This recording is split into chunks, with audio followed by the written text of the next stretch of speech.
Looking at voters' preference and behavior, what did they look at when they voted today? Well, I mean, we don't know the final results yet, no, but based on the projections I saw a while ago, I mean, we cannot make generalizations about the voters because we see three different strands here. The two usual ones are the reformists and the populists, Binay being the more populist, just like Arab. And the reformist one, essentially, if you look at the platform of Poe and Marrojas, there's at least 90% overlap there. So it's just a question of differences in terms of party and personality. And then you have a third strand, and this is what I call the strongman strand. And I think both Bongbong Marcos and Duterte kind of fit into that, although of course their delivery is different. Marcos is a little bit more polished, while more spontaneous on the part of Duterte. So you see that voters actually are split along these three different lines. Last survey suggests that Duterte is getting at least 30%, so that's not majority. He may get more than that tonight based on the trend that we're seeing in the projections. But that doesn't mean that all voters essentially identify with him. But I think his strategy of presenting himself as an authentic, independent candidate, outside-the-box candidate, has clearly resonated, at least with a significant number of the voters. And you could say that this is also a protest vote against the whole system that replaced Marcos' dictatorship since 1986. Yeah, but that's what I wanted to ask. Now, Richard, why is there such a strong clamor for a strong man or an independent voice, considering that our economy has grown quite pretty well for the past few years? A lot of people have been, a lot of foreign investors are very happy what's happened to the Philippines. Why suddenly there's a clamor for this big change? This is the question that all international investors and media have been asking me for the past 2 weeks. As I've written extensively on this issue, first of all, what's happening in the Philippines, this strongman phenomenon is nothing unique. In 2014, Narendra Modi, a Hindu nationalist, a very controversial former chief of Gujarat province, won the prime ministership. He essentially promised the same kind of single-willed strongman leadership. In Peru today, Keiko Fujimori, the daughter of former dictator, is still right now in jail. She's poised to be the next president. And of course, even in established democracy, you have Donald Trump, now the presumptive nominee of the Republican Party. So all around the world, you see these strongman candidates coming forward, not to mention Erdogan in Turkey, Putin in the case of Russia. So you see a lot of disillusionment with the existing system, particularly with emerging market democracies.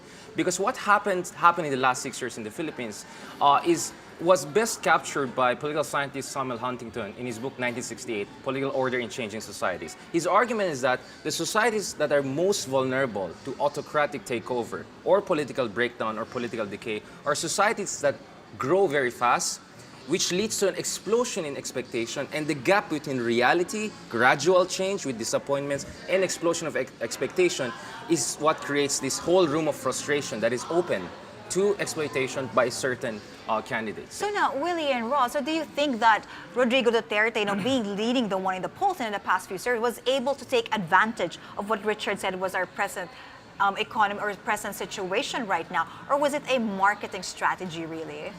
Really? Thank you, Rod. Thank you, Jean, for the question. Well, I think just to add to what Richard has said, it's true that the economy has seen consistent growth for the past 6 years under the Aquino administration, which was basically a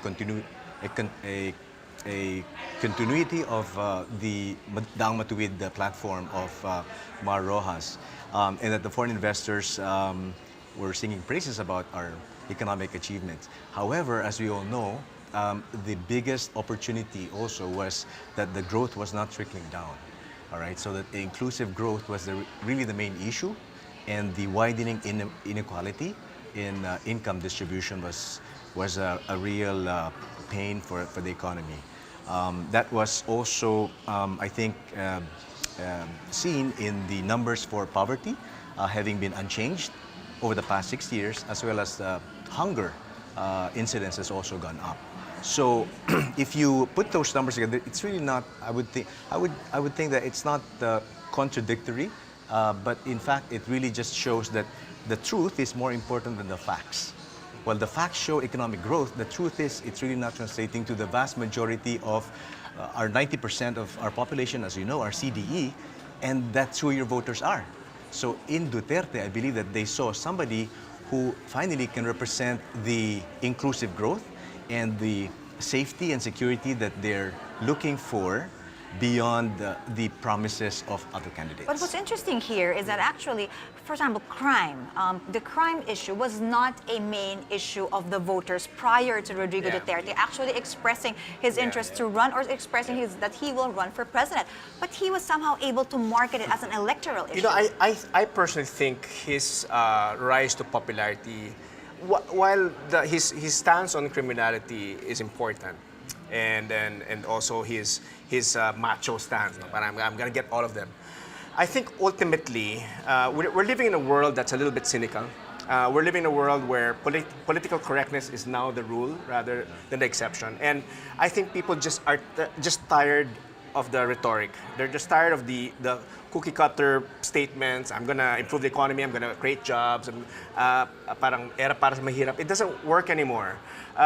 What's happening now is that you're seeing a guy who, to some extent, has changed the rules of marketing. Kasi in marketing, di ba, you hype up what's good about your product and you downplay the negative things about your product. But he said, look, this is what I am. I'm a womanizer. I kill people.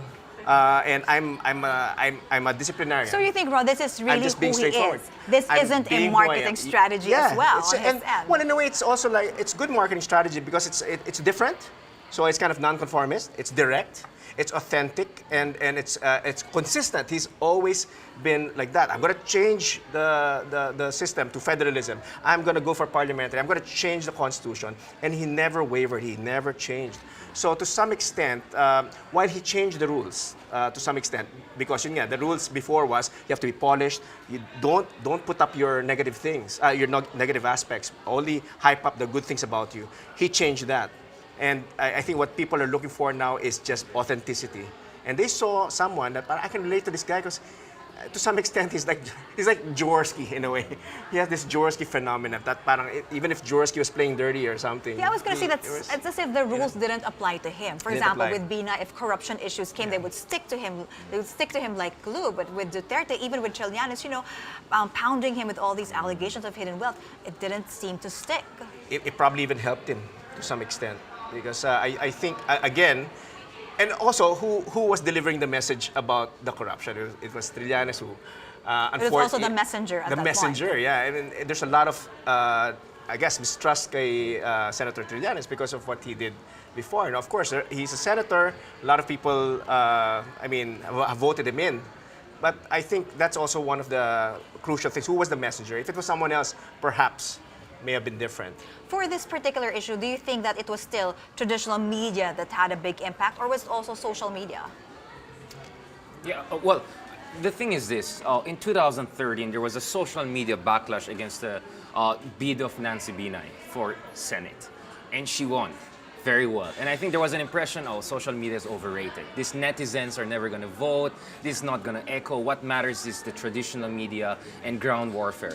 But what I think happened in this election is that certain candidates like Mayor Duterte, like Bongbong Marcos, had this very systematic strategy of creating this narrative that what we need right now is a strong man. What we need right now is political will. So if you look at Duterte, he always says, anyone can download whatever platform from wherever. I can even get your platform. The difference between I and you is that I have the political will, you don't have that.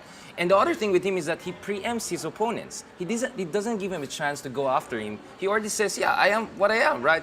So he preempts them and he takes away from them that opportunity to actually sabotage him down the road. While all other candidates, when they're under attack, they try to be defensive. I mean, I think the biggest problem was not only with Binay on the case of corruption, but was also with Mar Rojas. Mar Rojas barely apologized for the shortcomings of this administration. It's not only lack of inclusive growth, it's the fact that we have the worst traffic in the world, according to certain survey. Infrastructure development has been very slow. So it looks like Duterte really changed the rules, and what we want to know next would be why that worked.